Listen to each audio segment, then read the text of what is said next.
Hi guys, പുതിയൊരു വീഡിയോയിലേക്ക് എല്ലാവർക്കും സ്വാഗതം. പഠനം പാതി വഴിയിൽ ഉപേക്ഷിച്ച് സിനിമയിലേക്ക് വന്ന മലയാള നടിമാർ ആരൊക്കെയെന്ന് നോക്കാം. വീഡിയോയിലേക്ക് കടക്കുന്നതിന് മുമ്പായി വീഡിയോ ആദ്യമായി കാണുന്നവർ ചാനലൊന്ന് സബ്സ്ക്രൈബ് ചെയ്യുക, കൂടാതെ ലൈക്ക് ചെയ്യുക, കമൻറ്റ് ചെയ്യുക, സപ്പോർട്ട് ചെയ്യുക. സ്കൂൾ വിദ്യാഭ്യാസ കാലഘട്ടത്തിൽ തന്നെ സിനിമയിലേക്ക് വന്ന അഭിനേത്രിയാണ് നവ്യ നായർ. പിന്നീട് പഠനം പൂർത്തീകരിച്ചു.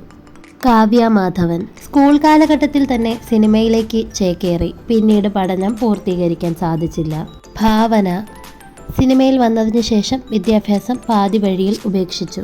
BA ഇംഗ്ലീഷ് പഠനം നിർത്തിവെച്ചാണ് അമല പോൾ സിനിമയിലേക്ക് കടന്നത്.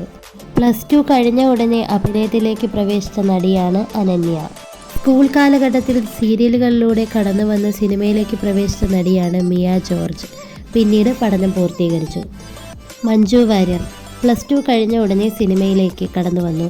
കോളേജ് വിദ്യാഭ്യാസം പൂർത്തീകരിക്കാൻ കഴിഞ്ഞിരുന്നില്ല, എന്നാൽ പിന്നീട് പഠനം പൂർത്തീകരിച്ചു. നയൻതാര കോളേജ് കാലത്ത് തന്നെ സിനിമയിൽ അവസരം ലഭിച്ചു. തിരക്കുകൾ മൂലം പഠനം പൂർത്തീകരിക്കാൻ സാധിച്ചില്ല. അനു സിത്താര കോളേജ് പഠനം ആരംഭിച്ചെങ്കിലും സിനിമാ ഷെഡ്യൂളുകൾ കാരണം പഠനം പാതി വഴിയിൽ ഉപേക്ഷിച്ചു. സ്നേഹ +2 കഴിഞ്ഞ ഉടനെ സിനിമയിലേക്ക് പ്രവേശിച്ചു. പിന്നീട് പഠനം പൂർത്തീകരിച്ചില്ല. വീഡിയോ ഇഷ്ടമായാൽ ലൈക്ക് ചെയ്യുക, ഷെയർ ചെയ്യുക, കമൻറ്റ് ചെയ്യുക. കൂടുതൽ വീഡിയോസിനായി ചാനൽ ഒന്ന് സബ്സ്ക്രൈബ് ചെയ്യുക.